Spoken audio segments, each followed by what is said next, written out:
और यहाँ आपको बताएं कि वजीर इत्तलात और नशरियात अताउल्लाह तारड़ ने कहा है कि पीटीआई पहले खैबर पख्तूनख्वा को ठीक करती, फिर वफाक पर हमला करती। लाहौर में प्रेस कॉन्फ्रेंस में खैबर पख्तूनख्वा की तहरीक इंसाफ की हुकूमत की कारकर्दगी पर व्हाइट पेपर जारी कर दिया। कहा कि बातें और लश्कर कुशी करने से पेट नहीं भरते।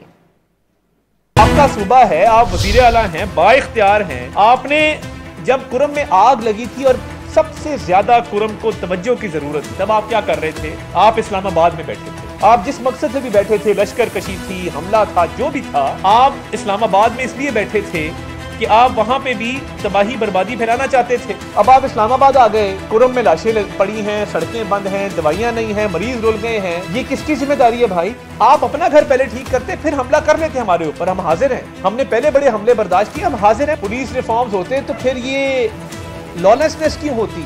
लॉ एंड ऑर्डर की इतनी बुरी सूरत हाल क्यों होती? क्यों हर जगह पे वहां पे दहशतगर्द नजराते फिरते? क्या सूबाई हुकूमत का बुनियादी तौर पे ये काम नहीं है कि वो लॉ एंड ऑर्डर को ठीक करे?